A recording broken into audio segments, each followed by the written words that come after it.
Querida comunidad, bienvenidos a otro episodio más aquí en Legal Insights. Soy Rodo Guerrero y como saben, en este espacio conversamos de diferentes temas acorde al derecho, a las tecnologías y al ámbito empresarial. Por tanto, hoy será un tema maravilloso, el cual sostendremos, el cual desempeñaremos con un querido amigo. Me refiero al doctor Jesús Manuel Niebla Satarain. Él es profesor e investigador de tiempo completo adscrito a la Facultad de Derecho de Mazatlán, dependiente de la Universidad Autónoma de Sinaloa. Y me da mucho gusto, querido Manuel, conversar contigo de un tema que es hoy por hoy, a mi parecer, eh, parte de la discusión internacional, parte de la discusión en el Concierto de las Naciones a raíz de la inteligencia artificial, de su regulación y todas las variables que implica este tema. Pues conversaremos específicamente de los derechos de autor en Internet, de un enfoque basado en inteligencia artificial, que a propósito de todo esto es el título que lleva tu nueva obra recién publicada por una editorial, estimo, española, que es Tiano Blanch. Bienvenido, querido Manuel, ¿cómo estás? Muy bien, muchísimas gracias por tu atenta invitación, estimado Rodolfo. Un gusto estar con ustedes el día de hoy. Y justamente, querido Manuel, a manera de introducirnos con el auditorio digital en esta conversación en Legal Insights, es bien importante decir lo que está pasando. La Unión Europea está invirtiendo, entiendo, en figuras de consorcios, millones, miles de millones de euros. En Estados Unidos, Donald Trump está reviviendo y dándole un enfoque nuevo a esta iniciativa Stargate, está posicionando y empoderando de sobremanera a OpenAI y a todas las Big Tech que tiene su país. Y esto es para poner en relieve lo que implica la inteligencia artificial, lo que está en juego con todo esto. Si te parece, me gustaría que comenzáramos por esa vía, por definir lo que es la inteligencia artificial, lo que está en juego, y entonces, pues, hablar de todo lo que tú estás tratando en tu libro, que no es menor, porque son esos nuevos enfoques basados en la productividad y si son aceptados o no por los estados, porque hoy pues las personas usan IA generativa tanto para lo profesional como para lo personal. Claro que sí, con muchísimo gusto, Rodolfo. Bueno, hoy en día, como podemos ver, que nos encontramos no solamente en un proceso de franca transición hacia una sociedad digital, sino también hacia una sociedad que colabora y en ciertos sectores depende en gran medida de la inteligencia artificial. Esto derivado de la importancia de las plataformas digitales que hemos venido utilizando en mayor medida a partir precisamente de la revolución digital de finales de la década del siglo pasado. En este sentido, la inteligencia artificial surge como una propuesta para particularizar y sobre todo para procesar y clasificar información. La inteligencia artificial aproximada, que es realmente lo que nosotros utilizamos en nuestro día a día, está basado en modelos estadísticos. Es decir, tenemos una pregunta y una base de información. Dentro de esa base de información se analizan, buscan y detectan patrones y derivado de esa detección de patrones se construye una propuesta de información. Ojo, en ningún momento estamos hablando ni de procesos cognitivos, ni de razonamiento, ni de elementos que nos hagan referir a la definición tradicional. Incluso es reconocido, propiamente dicho, por la comunidad, de que el modelo de razonamiento aproximado no es razonamiento, sino más bien es un modelo estadístico. La sinergia que se hace como hilo conductor con el término inteligencia artificial es la calidad de las respuestas generadas. Se equiparan muchas veces con aquella que hubiera emitido el elemento humano, pero a diferencia del modelo de definición tradicional de inteligencia artificial, este es muchísimo más práctico en términos de recursos computacionales. Por eso es que hemos estado viendo una mayor diseminación y adopción de este enfoque, particularmente en entornos dinámicos tradicionales y también en tecnologías emergentes. Y derivado de esto es que las principales potencias les interesa mucho, propiamente dicho, contar con modelos de inteligencia artificial que logren, ¿sí?, brindarles una ventaja estratégica dentro del mercado digital. Un ejemplo clásico es precisamente el comercio digital. las grandes compañías lo que buscan en este caso es reconocer las particularidades de sus clientes, sus hábitos de compra, en qué momento un cliente es susceptible de cambiar de proveedor, ¿sí? Y analizar si ese cliente puede regresar. Ese tipo de ventajas operativas es lo que te ofrece propiamente dicho la inteligencia artificial y son modelos escalables. Derivado naturalmente de la importancia de ya ni siquiera el mercado digital solamente, sino del entorno digital completo, es que las potencias están buscando ya mantener ventajas decisivas. Y es ahí donde entramos una dicotomía realmente. Si en realidad es no solamente ético, sino legítimo, ¿sí? Brindar esa carta abierta, ese cheque en blanco a las grandes corporaciones, ¿sí? Tomando en cuenta las potenciales afectaciones que esto puede llegar a producir a, a la esfera jurídica. Y es ahí donde vemos probablemente esfuerzos que son en su naturaleza complejos. Lo tenemos claramente establecido por el Acta de Inteligencia Artificial de la Unión Europea, que busca en un momento determinado, más allá de establecer salvaguardas tradicionales, crear pautas para fomentar el desarrollo ético de esta tecnología. Estados Unidos ha tenido muchísimos enfoques que van propiamente desde el Acta de Regulación Algorítmica, que nace en el 2017, hasta la iniciativa Stargate, que es realmente seguir fomentando el desarrollo de esta tecnología, tratar de implementar ciertas salvaguardas, pero sin que el desarrollo de esa tecnología comprometa la posición de Estados Unidos en el mercado. Y ya, bueno, no omitamos, por ejemplo, el caso de China, ¿no? Que es totalmente enfocado a crear IAs que puedan permitirle participar en el mercado. Totalmente, estimado Manuel, y me llama mucho la atención estos últimos comentarios que refieres, recordando que Donald Trump ha anunciado esa inversión para muchos enorme, descabellada, para algunos razonable, sobre 500.000 millones en infraestructura de IA para los Estados Unidos. Es una cantidad bastante fuerte, sin embargo, se ha puesto en tela de duda lo que ese pronunciamiento significa, dado a que cuando se ven las declaraciones versus los hechos, se puede apreciar a su vez si eso se cumple o no se cumple, se pone en tela de duda el cumplimiento, ya que en el sector tecnológico fue sonado también en el año 2017, a propósito de lo que acabas también de mencionar de la declaración algorítmica, querido Manuel, el anuncio con Foxconn de una enorme fábrica electrónica con una evaluación de 10 millones de dólares en Wisconsin.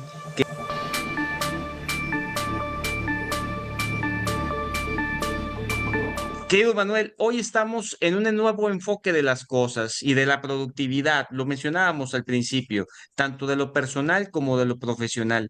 ¿Qué significa esto que bien refieres en tu obra, que está maravillosa la portada? Deseo también felicitar a la editorial y a ti, que es el autor de la misma, en seguimiento de lo que significa también a la vista de alguien que está apasionado por el hecho de las tecnologías, al ver inmediatamente capturar la atención de lo que implica el libro propiamente. De los derechos de autor en Internet, ¿qué significa esto?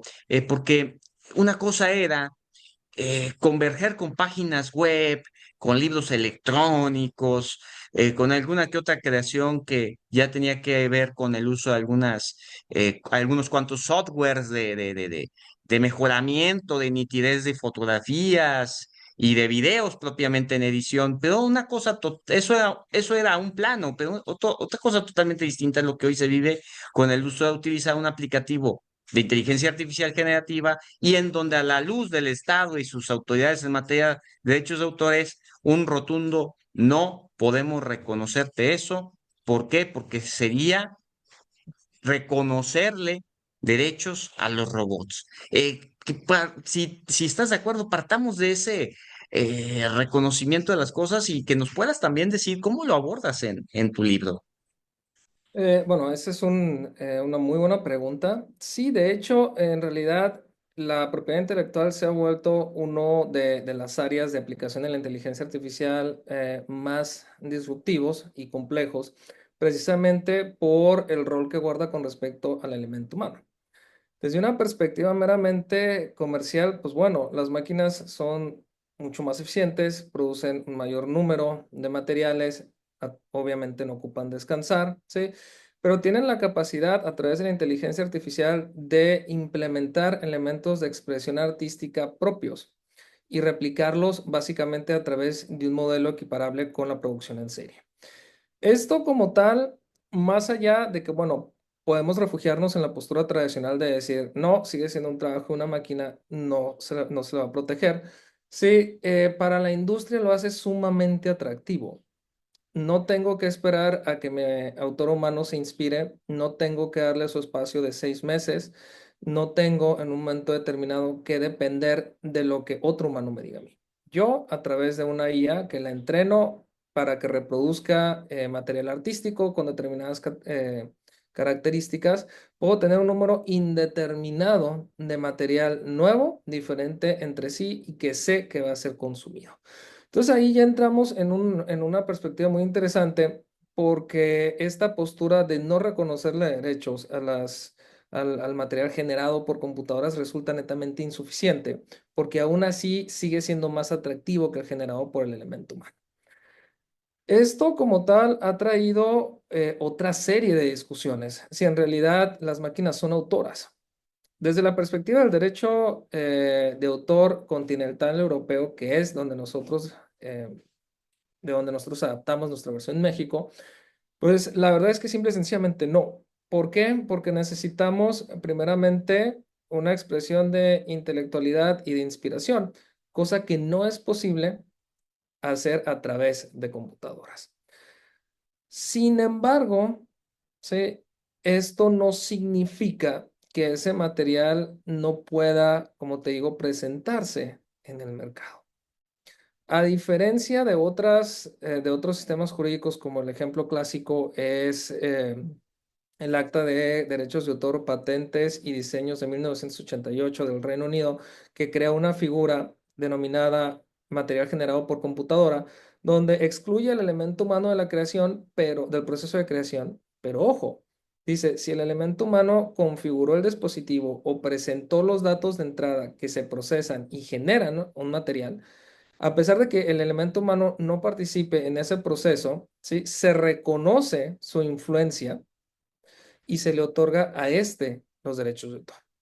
Esta es una prismática que ha ayudado a mitigar los efectos particularmente nocivos. Existe la tendencia a señalar que esto debe de ser uno de los primeros pasos para comenzar a analizar si se extienden, ¿sí? Ciertas prerrogativas, aunque mínimas, siguen siendo prerrogativas jurídicas, hacia el entorno computacional. Un ejemplo para mí que es todo un caso de estudio es precisamente el caso en la India donde ya se le dio reconocimiento de coautor a una inteligencia artificial, mientras que el otro coautor era el programador y el programador dice es que en realidad yo no tuve nada que ver. Y la corte dice, no, es que si tuviste mucho que ver, tuviste todo que ver porque tú le dijiste al dispositivo cómo debía de procesar la información. Y aquí hay una estira y afloja, porque recordemos que la inteligencia artificial actual eh, eleva la precisión y la calidad de su trabajo a través del procesamiento continuo de datos. Entonces aquí la dicotomía o el punto de inflexión sería, bueno, ¿hasta qué punto podemos decir que las instrucciones originales presentadas por el elemento humano se siguen demostrando en la operación del dispositivo y hasta qué punto, ¿sí? Se disuelve? Y, por ejemplo, Estados Unidos, volvemos al mismo, sigue siendo muy cerrado todavía hasta cierto punto en cuestiones de derechos de autor, pero pudiera ser que comience por lo menos ya a abrirse al debate de la misma manera que lo hizo Australia. Australia no lo, no lo reconoció de facto, pero sí dijo, o sea, con el avance tecnológico ya no queda mucho tiempo para que las computadoras se repliquen la intelectualidad. Y a partir de reproducir la intelectualidad podemos comenzar a hablar de los derechos derivados de estos, particularmente los derechos de autor. Importantísimo esto último que mencionas, querido Manuel, porque es una llamada de atención entonces a los representantes del Estado. Es decir, a un nuevo paradigma en el que ya no hay vuelta atrás, sí o sí tenemos que declararlos y como Estado debe de hacerse. Estamos hablando de una reinvención del mismo sobre las tecnologías y sobre el impulso que están teniendo las mismas por la comunidad. Rescato también lo que a partir de tus palabras, lo dicho en este evento del Future Investment Initiative, donde Eric Schmidt, ex CEO de Google, afirmó que en 5 años los sistemas de IA podrán escribir y mejorar su propio código, conduciendo a una automejora recursiva y afirmando también que nosotros como humanos no estamos listos para la llegada de ese momento. Y tal parece que no, querido Manuel, porque de repente en las conversaciones coloquiales, cotidianas, las personas piensan que lo más fantástico que es utilizar la inteligencia artificial es OpenAI, es ChatGPT, ¿no? O sea, utilizar ChatGPT es lo máximo, ¿no? Pero no, eso no son en todo caso, la punta de los alcances que tiene este nuevo paradigma. Ahora, permíteme el mencionar lo siguiente porque tú estás recalcando algo muy importante. Un enfoque basado en inteligencia artificial y ahorita escuchándote, me hace mucho sentido poner aquí estos casos que recientemente se han dado en Estados Unidos, como la propuesta de la denominada Elvis Act. Recordarás cómo esto en Estados Unidos marca también un reconocimiento de los derechos de artistas sobre su música y también que no hagan ahora con el uso de estos aplicativos de IA, pues una autorrepresentación de ellos, de utilizarlos a ellos, de su imagen, voz y su talento sin su consentimiento para generar nuevas piezas musicales, para ponerlos en un concierto versión holograma, cuando ellos ni siquiera han dado esas autorizaciones y evidentemente todo lo que refiere en materia económica a través de un contrato, no lo han firmado. Entonces me parece muy interesante ponerlo aquí contigo para reconocer qué tanto va a cambiar o no estas iniciativas que hoy estimo esta que estoy mencionando, que si no me equivoco fue propuesta para el estado de Tennessee en los Estados Unidos, que ya es una realidad, pero no así a nivel nacional, signifique que las autoridades cambien tal vez su forma de apreciar las generaciones con IA, porque una cosa fue el gobierno de Biden, otra cosa es el gobierno de Trump, y tal parece que el pronunciamiento de la Oficina de Derechos de Autor, la UNSCO, va a cambiar, porque recordemos que las obras con IA, incluso tú recordarás el caso de un cómic generado, ilustrado con IA, la historia original de su autora, pero no así las imágenes, y la oficina le dijo, no, te reconozco lo que es la historia, pero no las imágenes. Y entonces se dice que en este nuevo periodo tal vez los discernimientos cambien. No sé qué opinión tengas de todo esto, porque México no se ha posicionado de acuerdo a tampoco este nuevo paradigma. Bueno, aquí, por ejemplo, en el primer escenario que tú mencionas, la utilización de información digital de obras preexistentes y de artistas que tal vez ya ni siquiera se encuentren vivos, sí tiene mucho que ver con una cuestión de titularidad de derechos, en este caso. Eh, si se puede llegar a un acuerdo entre los titulares de derechos con respecto a la utilización en primera instancia del material musical y en segundo lugar, si es que viene incluido la representación gráfica del artista, sí, puede darse un nuevo nicho de mercado. De hecho, es uno de los puntos que apoyan, sí, la IA como un elemento ético. Y esto se aprecia de manera particular desde dos áreas, desde la pintura, que de hecho el New Rembrandt fue lo que dijo, o sea, imagínate que ya tenemos algo que pinte como Rembrandt, pero lo tenemos 200 años después de que murió. O sea, esa expresión artística la podemos rescatar y la podemos disfrutar para beneficio de la humanidad. Y eso también lo han extrapolado hacia el campo literario. De hecho, por el 2015-2016, ya hace cierto tiempo, en Japón se presentó un sistema de IA que era capaz de escribir como Tolstoy. Incluso para evaluar su efectividad se presentaron piezas de texto generadas por el dispositivo a expertos en Tolstoy. Y ellos dijeron, bueno, es que nunca hemos leído esto, ¿sí? Pues naturalmente nunca lo habían leído porque lo creó la máquina. Esa es la parte interesante, ¿no? O sea, poder seguir con la posibilidad de seguir disfrutando esas aportaciones que personas de hace mucho, mucho tiempo hicieron. La otra cuestión también radica en básicamente hasta dónde, ¿sí?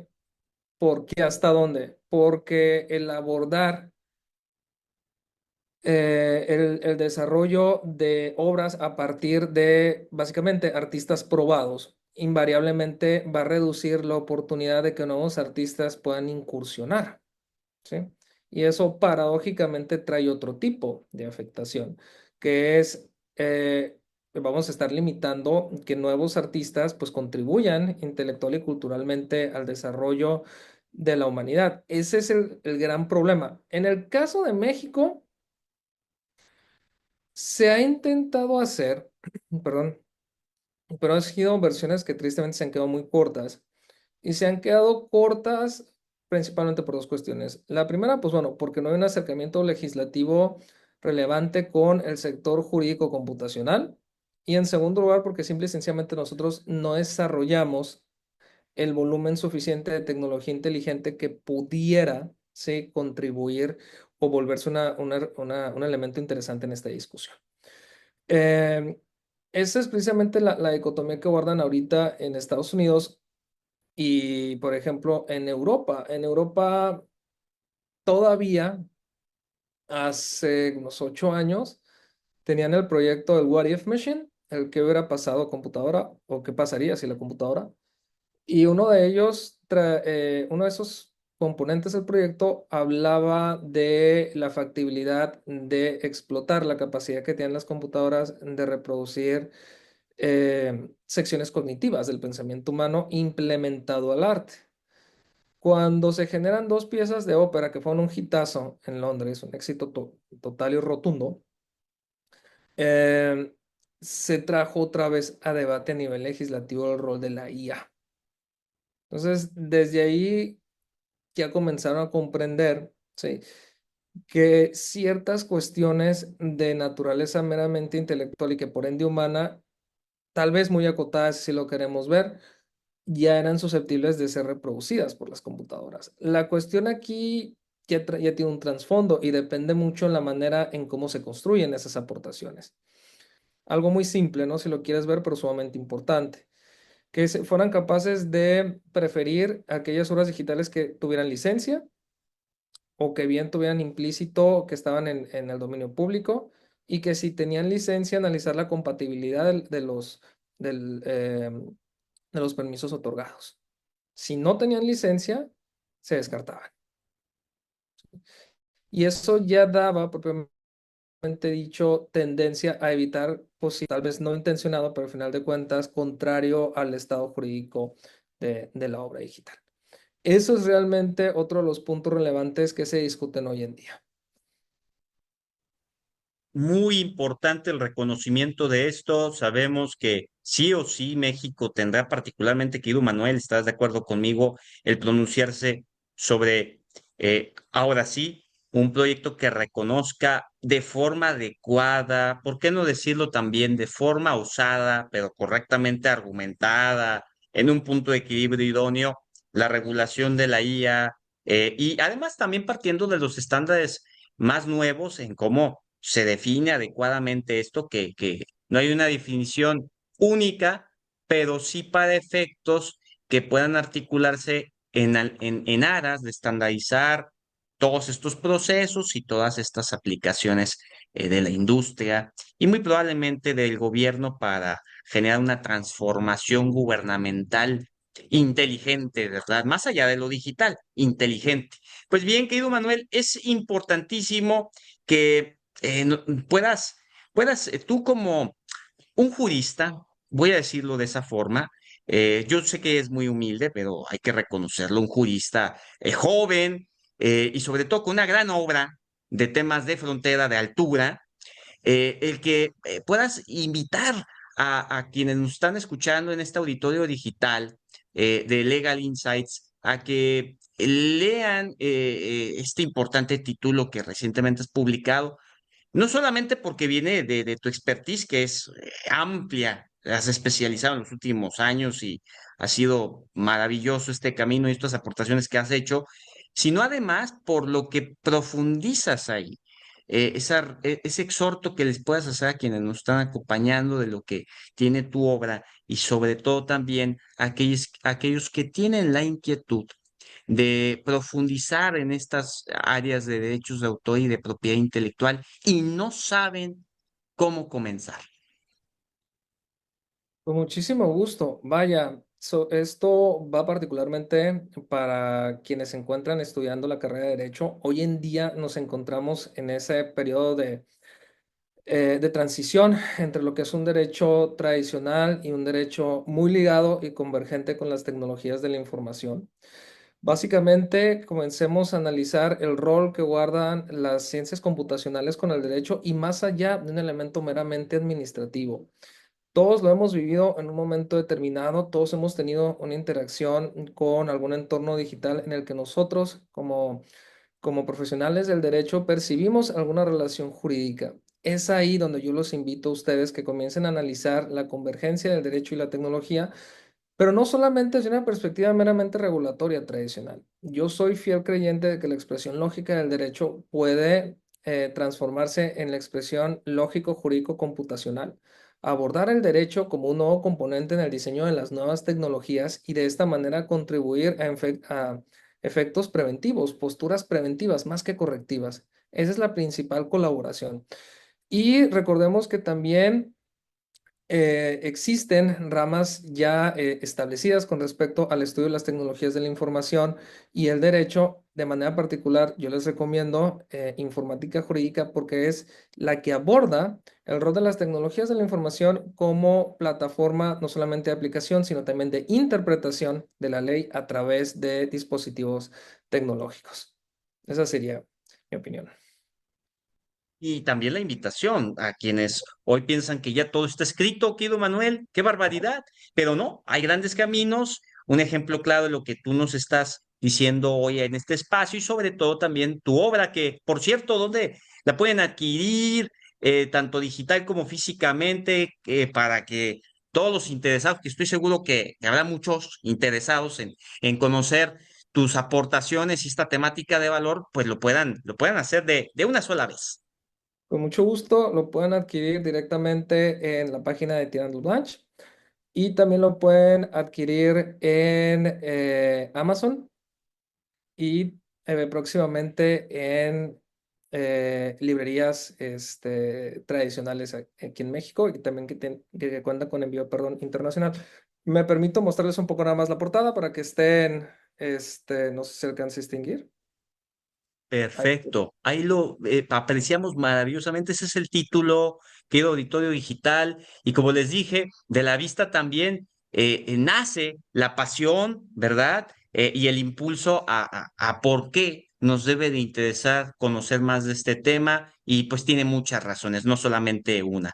Desde cómo está configurada la obra, los contenidos de valor, quién lo escribe, y bien, mi querido Manuel, agradecerte muchísimo que estés hoy con nosotros en Legal Insights para dialogar y tener esa luz que hoy nos has dado en materia de derecho y de inteligencia artificial, acorde a una esfera que debe de evolucionar, que debe dar un salto más allá y que las autoridades tendrán que estar abiertas a estos nuevos razonamientos en relación a derechos de autor y propiedad intelectual. Él es el doctor Jesús Manuel Niebla Satarain, profesor e investigador de tiempo completo, adscrito a la Facultad de Derecho de Mazatlán, dependiente de la Universidad Autónoma de Sinaloa, y hemos conversado de los derechos de autor en Internet, un enfoque basado en inteligencia artificial.